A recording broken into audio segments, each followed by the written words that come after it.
Welcome to a Nosebleed Perspective, where three friends drink beer and give our take in the sports world from the top of every sports stadium. And now, introducing our first ever guest here at a Nosebleed Perspective, a diehard Eagles fan, a WWE brainiac.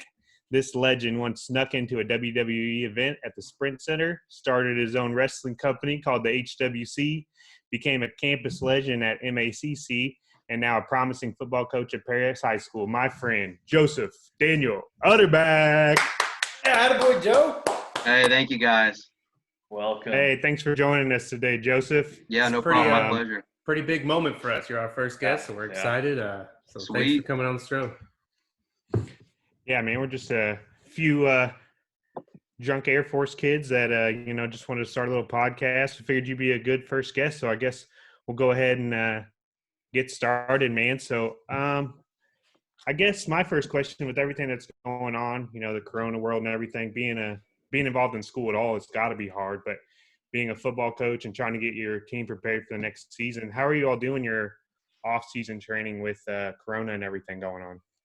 Well, right now we're in the spring, so I'm really only focused on two things for our football kids. It's just their grades and them staying in peak physical condition. Usually we have a lot of guys that are spring sport athletes too, so we try, make sure that they have time to do all that stuff too. But I've been posting at-home workouts, body weight stuff, a lot of body weight squats, vertical jumps, stuff that they don't need equipment to do. And then I'm going to go in next week. We'll do another round of grade checks before we wrap up school. And then once summer starts, they're talking we may not be back until June. So we're going to do these football classes. They're like PowerPoint presentations I put together. We'll do those on Zoom. And then that'll be to make sure kids know the different terminology, especially those young kids, those freshmen, sophomores, or kids that haven't played before, because kids don't always know what cover two is or the difference between a fullback and a running back. So you have to teach them that stuff. And, I want to make sure that they're comfortable with that because, the faster you can think, the faster you can play. So. That's awesome, man. Sounds like you all got a good game plan and different options if things aren't going your way and you're not able to get back in time. So that's really cool, man. Yeah, we hope so. It's been tough, on everybody, but you just do the best you can. Yeah, definitely. Makes sense. Yeah. Yeah. So the next question I've got is, in your opinion, how important are youth sports in the development of kids? There's a lot of adults that like to hold their kids back from getting into sports, especially football, with it being a quote unquote dangerous sport, being a contact sport. What's your opinion on it? I love youth sports. I like our youth football program.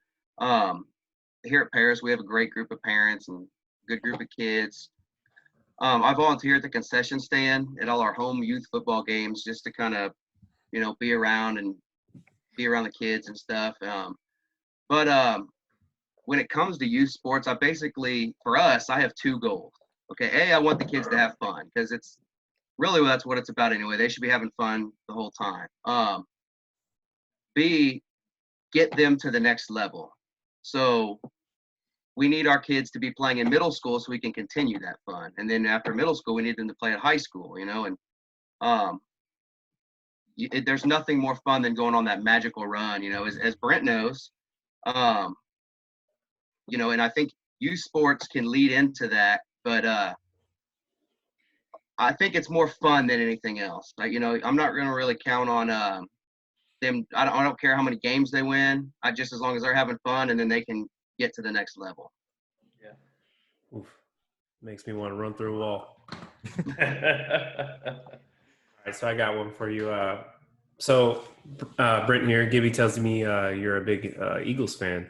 Yeah. So, I just wanted to know what your initial reaction was when the Eagles decided to take Jalen Hurts in the second round.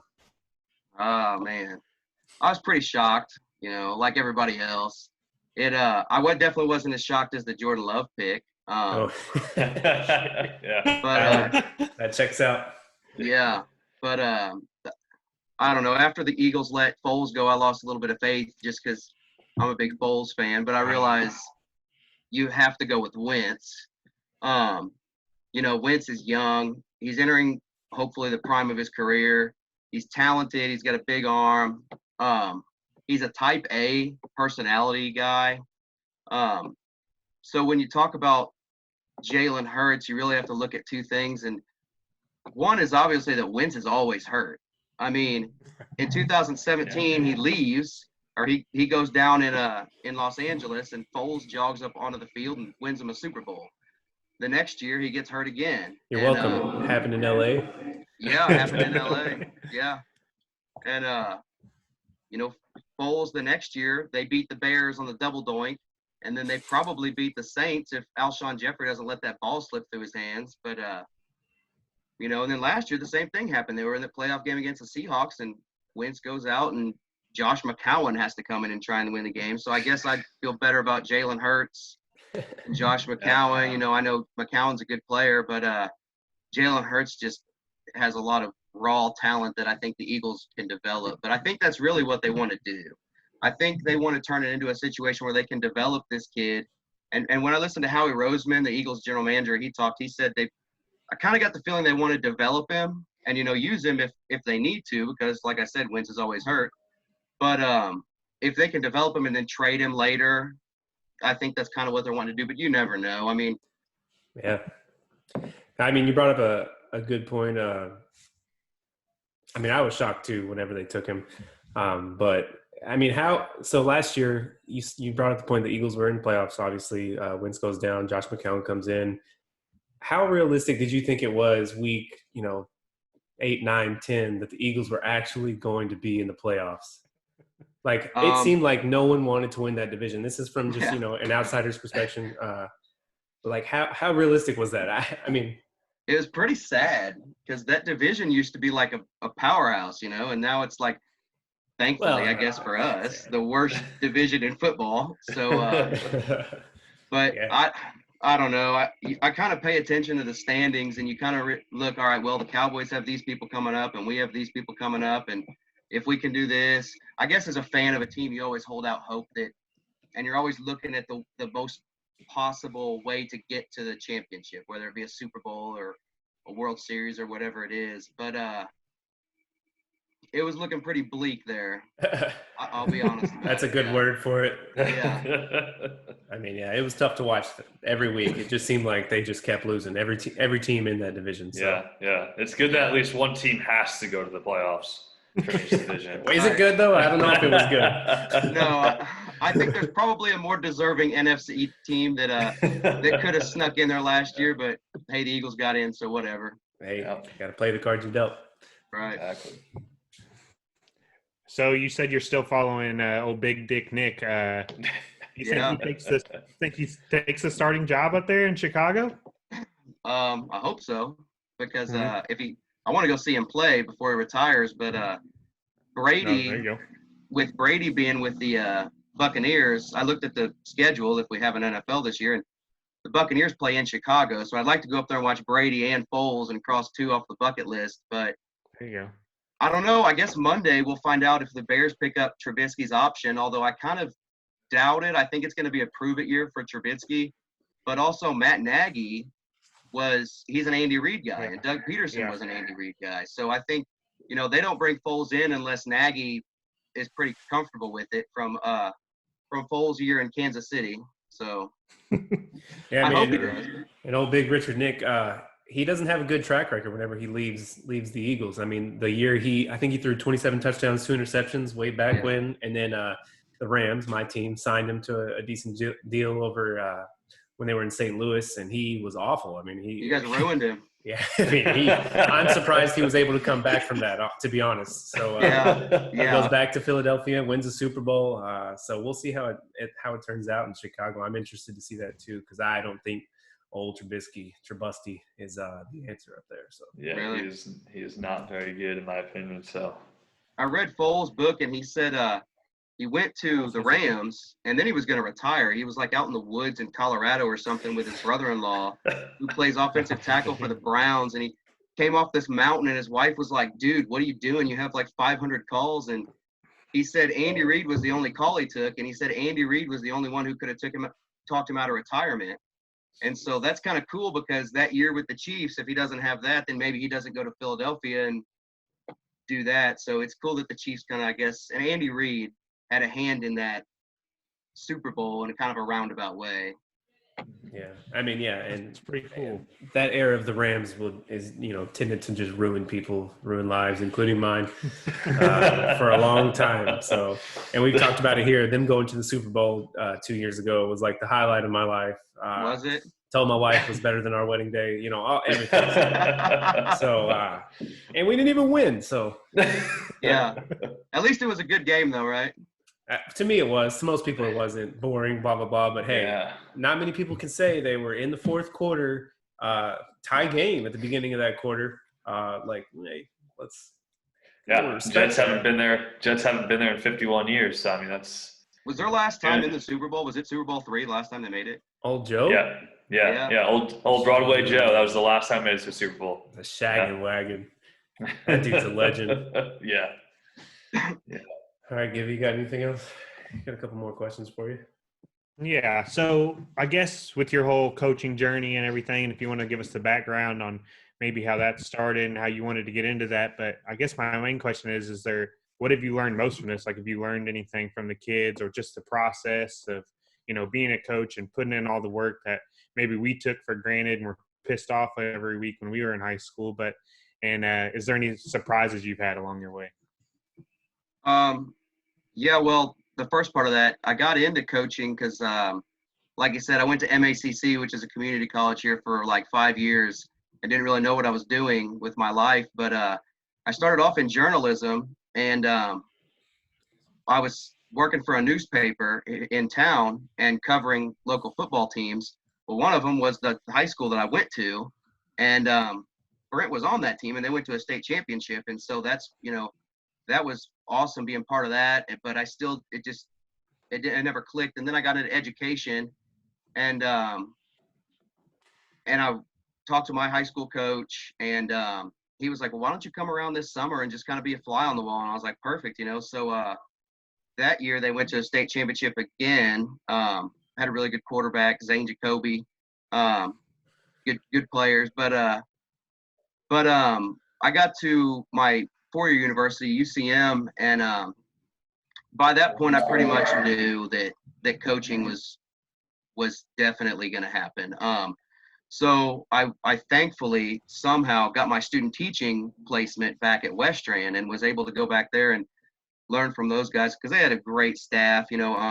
Our head coach was gone by that point, but they were just a well-oiled machine. The coaching staff knew each other. They all worked really hard. The players all knew what was expected of them, and it was good to be around that type of program. But then I graduated and got a job at Paris, and I've been there the past couple years, and we're still trying to kind of build that program. We had our best season since I've been there last year. We were 5-5, and just continuing, and like you said, that's probably the biggest thing I've learned is it's constant work, which when you love it, it doesn't feel like work, but it's just nonstop. And a lot of people don't get that. Like you said, maybe we took advantage of the fact that, you are always scouting your own team and scouting the other team and always trying to get your guys in the weight room and make sure your workout's right, and always watching film and creating practice plans and looking for drills that are going to fit that scheme that week and doing grade checks. But it's just like anything else, you're gonna get the amount of reward. It's gonna match the effort you put in. So just that it's just nonstop work. When I first started coaching, I was just under the assumption that everybody wanted to win a state championship, and that you just like go in and okay, we're trying to win a state championship every year, but sometimes that can be hard for especially kids to see that that's even possible. If they haven't had that success, like our high school, we were 1-9, 2-8, 1-9, and then my senior year we were 8-3 and won the conference in the district. And then 2 years later, like I said, they're playing in a state championship, and it's so cool to be part of that magical run. But you gotta kind of show kids that that's possible sometimes, and you gotta know that the kids, the ultimate goal is to make them better people. So they have to know that you care about them, and you don't want to overlook the grade checks because, we want to obviously have success on the football field, but the grades are what's going to carry them through life.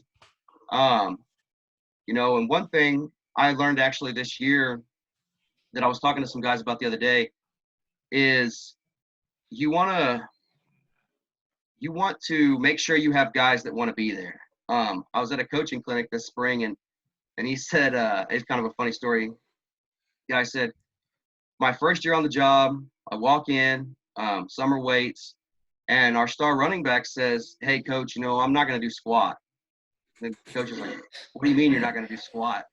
And he's like, yeah, my leg's a little sore. I'm not going to do squat. And he's like, well, you can get out of here because you're not playing football either. So, Yeah. I mean, you want those guys that want to be with you, but it's just a constant managing and constant work, but it's fun. Right. Yeah, For sure. So me and Cheech were actually talking the other day about how we can actually tell, like, we're older now, we're in our late 20s and everything. We can kind of tell, like, the people who had not necessarily sports, but some kind of competitive extracurricular they did outside of school that kind of drove them, and how you can just kind of tell that there's always a bigger picture and everything. And do you agree with that? Do you think, like, people you work with, like, I mean, most of the time, like, you kind of work with everyone who's been in a competitive sport, but kind of how sports, like, help you develop as just like a human? Oh, yeah. Yeah. I thought you were going to lead into wrestling being my outside competitive thing, but yeah, for sure. I mean, and you can probably look back if you played and look at certain things that led to your work ethic. The fact that you're able to work on a team with other people, the fact that you're held to a higher standard, because you've got guys relying on you. And I was talking to a coach yesterday, and he said, man, one of the biggest things that ever happened in my life was when my teammates would chew me out. And I mean, if a coach is chewing you out, that's one thing. You don't want that to happen, but that's one thing. But if the guys you're playing with, the guys in a lot of cases that you've grown up with, especially in high school sports, if they're saying, dude, get in the weight room, we got to go do this. We wanted to do this since we were, 12 years old. Then you're held to a little bit different standard there. And so, when you look back on that, I don't think, I definitely wouldn't have been where I'm at now if it wouldn't have been for football, especially, but sports in general. So yeah, I would definitely agree that it teaches you a lot of life lessons. Early on in my playing career, it teaches you how to humbly lose. Yeah. Because that's a lot of people don't know how to do that. Except that that you're not always going to win, but you have to learn to lose with grace. And that's one thing. I don't know when they had this conversation, but that's true, and it holds true. It carries over, like for us in our career field in the military. You definitely see that you work in a crew, and you take a lot of L's in the Air Force. So you have to be able to bounce back for sure, and especially working with different people from all over the globe. So yeah, it's a good point though. Yeah. And I mean, really, it's like anything else in life. I mean, just it all kind of ties together. It's just football, military. It's just two different beasts, but the core values, I think, for that and everything else are the same. You got to be able to work with other people. You got to be able to show up on time. You got to be able to work hard. And if you work hard and show up on time, a lot of times that's 80% of the battle right there. That is very true. Yeah, in sports, like you said, how like peers calling each other out, like sports will give you that like discipline and that leadership to do it. Whereas some people just run to an adult so that that adult can go talk to somebody else. If you can actually stand up to your peers and talk to them, like that's actual like discipline right there, and that's some leadership right there that a lot of people don't have that have never played sports. Right. Gibby, who's your what sport your son gonna play? I don't know. He's going to do some extracurricular activity, I guess. Whatever he wants to do, but you choose, not him. Gibby has a son coming soon. I think old Britton would kick me out if I was like, "Hey, Ledger, you're doing this right now." Got to be careful with that. Yeah. Well, cool. Cheech, you got one? Yeah. So you mentioned wrestling, so I'm gonna ask the question. What was your opinion on the No Crowd at WrestleMania? It was hard to watch on TV for me, and you seem like a bigger fan than me. So what was your opinion on that? Yeah, it was pretty weird. Leading up to the event, after they announced it was going to be at the Performance Center, I was honestly still hoping they would cancel it or postpone it, just because how are they even going to do this? This doesn't make any sense. But obviously with wrestling, you can't really do that because they've got the storylines that they've got to, if you push back WrestleMania for 3 months and then you got to drag out these storylines. But watching it, I don't think it was that bad. It was just kind of weird, and they did some outside the box stuff that was entertaining, I guess. But what was really a bummer is my girlfriend and I had tickets to go, so we were going to be there. Oh, that's painful. Yeah, so that was the worst part for me is, we were going to get to see Undertaker and Hogan and Steve Austin, Cena. So yeah, so it was, but watching it on TV, man, it was cool because watching Gronk get in there and mix it up was pretty sweet. I don't, like I said, I don't know how close you guys follow the product, but they have a title that can be defended 24 hours a day, 7 days a week. So they'll have guys like sneak onto golf courses and like beat up the champion and pin him, or like fight him at a fast food restaurant or something. Well, Gronk won that title that night. He like jumped off the set and won it and never lost it. And then he signed with the Bucks. Hey, forever a champion. Well, they're talking about like he'll go to Tampa Bay and like our buddy Wade was saying, dude, what if he's running out of the tunnel, Tampa Bay's home opener, and like Tom Brady tackles him and wins it, I can see that. Just everyone in the Bucks just keeps changing hands of the title. That would be fun. Right. I feel like there may be some cool touchdown celebrations in store in Tampa Bay. Yeah, that would be sweet.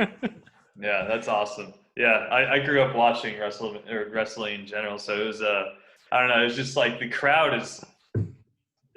hypes it up so much that like that's why it was just like a little like weird for me to watch it without a crowd. It was just like I'm so used to the wrestlers feeding off the energy of the crowd. Yeah. So just to see an empty, silent arena around them was just it was hard. I'm not gonna lie, I didn't even watch, so I'm sorry about that. But I looked up who won, and I didn't even look up. I'm not gonna lie, I just hit the Facebook button on my phone, and it showed me who won. So yeah. Oh yeah, Gibby and I were talking about making bets on matches. So we used to do that in high school. Yeah. By the way, today was supposed to be the Kentucky Derby. R.I.P. Somebody from Kentucky. A lot of people I know back home are just absolutely depressed about it. It's that week before Derby, and then Derby Day is probably the biggest thing in the state of Kentucky. And I mean, if you guys ever get a chance to go, it's a lot of fun. Not that I've partook because I've been away for so long, but hey, it's a great time. So everybody's pretty pissed off over that right now.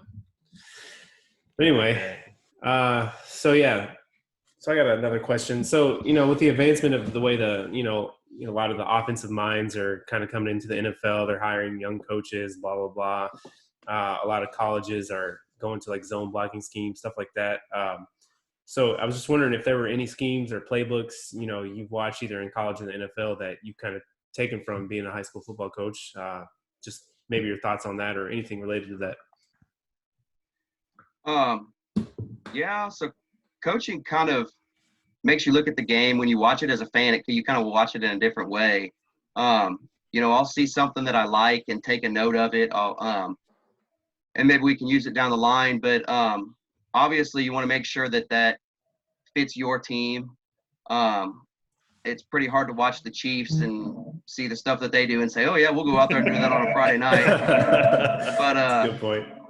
But I don't think there's a certain playbook or a certain situation that I take and say, oh man, this is the thing. It's more just you take bits and pieces from everywhere. And then you try and look at the teams maybe that have the same type of guys you do. Like if you have some big receivers, the maybe tight end type guys, you want to look at maybe some teams that run double tight.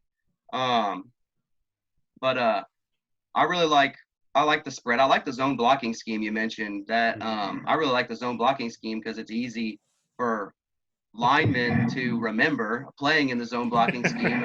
I remember that was the big thing. But also you develop that cohesion between your 5 guys up front where, I've basically got inside zone, outside zone, left and right, and pass block, right? And then so when you do those 5 things, you get to know the guy to your left and you get to know the guy to your right, and you can, like I said, you just develop that cohesion. You know what he's going to do, and he knows what you're going to do, and it just becomes a good fit.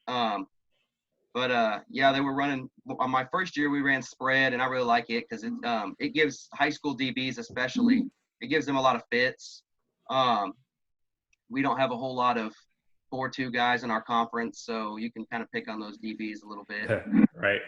But when I came to Paris, we were running. Our head coach was like, I was sitting down to talk to him, and he said, "I think we're going to run the single wing." And we got to look into it, and it's like the oldest football offense ever. And I think that just proves that everything kind of goes in cycles. So you can pick something up that maybe is from 40 years ago, and people are going to look at it and go, whoa, because we played that first game. We didn't show it in our jamboree, and Harrisburg, who we played, they didn't have any idea we were going to run it. And after the game, their coach comes up and he's like, "Where the hell did you get the single wing from?" And that was kind of funny. But that's awesome. JV, I call our JV offense, and I've got my play sheet, and it's got columns, red, blue, green, and then it's got the numbers so that I can yell out to our quarterback, red 7 or blue 15, whatever, and he reads the play on his armband and he can tell it in the huddle. But I also give the colors different names. And so blue was Warbriton because that's the name of our field, and green was obviously Philly. And so red was Mahomes. Nice. And so we're playing West Strand in a JV game, and I yell Mahomes 7, and the defense, somebody on defense is like, "Watch the no-look pass." And I'm like, you think a no-look pass? You think my quarterback is I guess I appreciate that kid. Right, yeah. But we practice no-look passes over here now. Right. We have that accuracy. I guess I appreciate the kid trying to dissect the defense a little bit, but no, it was a run up the middle. So hey, to me, that's a lot of respect to your quarterback. I mean, in my opinion, But you're scared of him. Yeah. So the pressure's on. You were talking about the zone blocking scheme. You like that? I'm not a coach. This is completely just a nosebleed perspective. So I've heard a lot of issues with like the way high school, college have went to this zone blocking scheme, and when these offensive linemen get to the NFL, they have a lot of issues because the pass rushers are just so damn good. So I was just wondering, do you think that's something that maybe people or coaches might address, or do you think it's just something that's so common now that it's just not going to go away, and then offensive linemen are still going to be a rarity for the NFL purposes? Sorry, I was just on the fly. I was just thinking of that. No, that's okay. I think first and foremost, you have to do whatever it is that's going to make your team successful. Okay. And so, I want our kids to experience that run of success. Right. I'm not worried about a kid's scholarship, for the sake of us getting him ready for college, right. And that may not even happen. He may decide he wants to go a different route by the time he graduates and it's all said and done. So if zone blocking is what's going to make our team successful, then that's what we're going to do. If college, if they think the zone blocking scheme is going to make them successful, then that's what they're going to do. But I think you're always going to have there's such a talent pool from college that if NFL guys, hey, we need a guy who knows how to do who knows something other than the zone. They're going to find it somewhere, but I can't sit here and say that sticking to keeping a simple scheme in high school or college is going to hurt the game, because Yeah. It'll always evolve. You'll always be able to find those guys. I guess that's just more of a, professional NFL issue, Yeah, right. Definitely. I mean, because there's a lot of, teams that are just hurting for like a good tackle or something, Oh, yeah. a big body who can actually just go one-on-one with these guys in the NFL at the defensive end or even the tackle position now. You have players like Aaron Donald and you got like Kenny Clark, Fletcher Cox, people like that who can just cause so much disruption. So I was just interested in that. So, yeah. And Joseph, you went because you're going from let's think, your freshman to your sophomore year, we switched to the zone blocking scheme, right? So, I mean, it is way simpler. And Yeah. But I think, like you said, like knowing your guy to your left and right, and once you get that chemistry down, it's good. So, I mean, it's way better for like high school and college. And then once you get to NFL, it's going to be You're just fucked. Harder to do. Yeah, you gotta learn everything all over again. Right. You need to gain 40 pounds and yeah, for sure. It can get a little complicated see, O-line is just, kids don't grow up practicing O-line at recess. They throw the ball to each other. They want to, you've got some 200-pound kid that wants to score a touchdown, Yeah. So you got to kind of keep it simple for them at our level. But, Definitely. I don't know. I think it can get pretty complicated, but if you can have success with that, then roll with it, Yeah, definitely. I mean, there's no other option at that point. I mean, you want to see your team do good. You want to see your players do good. So got to respect that. I did, before we did zone blocking, we had, I was a pulling guard. And so it is pretty freaking fun to see your whole O-line, the tackle next to you go this way, and then you kick out that DN, and he never even saw it coming. That's pretty fun, but yeah. Nice.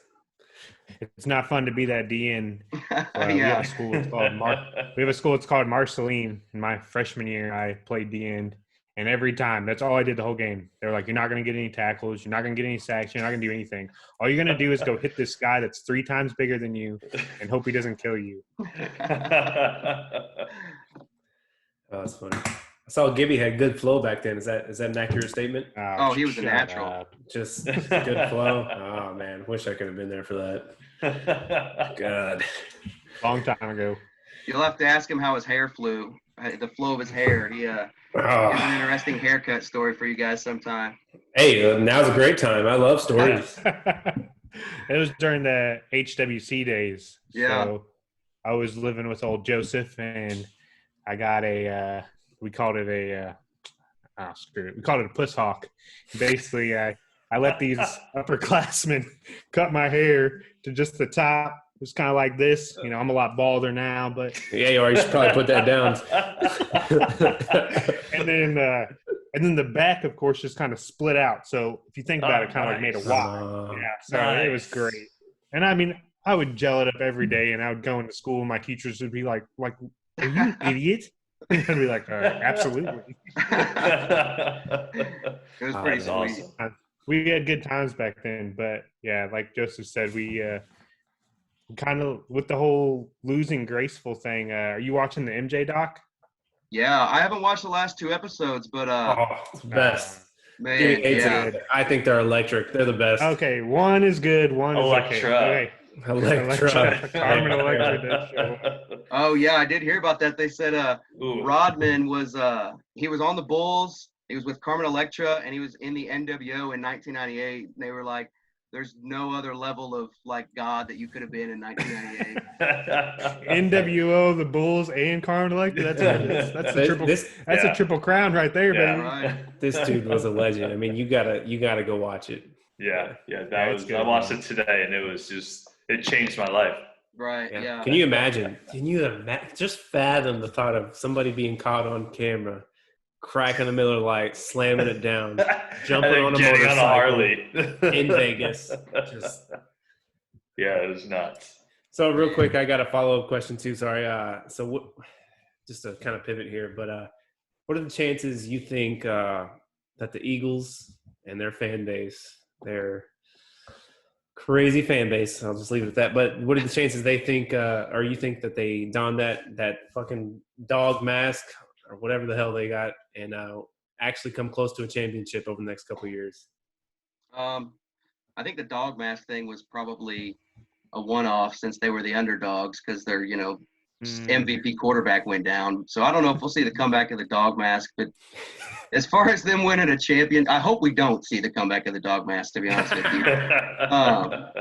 But as far as them winning a championship, it's just so hard to predict that stuff. I had a coach tell me one time, he said, state championships are hard to come by, which you would think is obvious advice, but it just kind of stuck with me because it's like, man, you could work and work and work, and then there will always be the world beater team out there maybe. So, but and that's I think the Eagles could work and work and work, and there could always be that world beater team out there. But I'll tell you what, though, honestly, I'm more excited about the Chiefs. Growing up, I was a Chiefs and an Eagles fan, and people would ask, well, what are you going to do if they play each other in the Super Bowl? And I was kind of like, well, that'll never happen.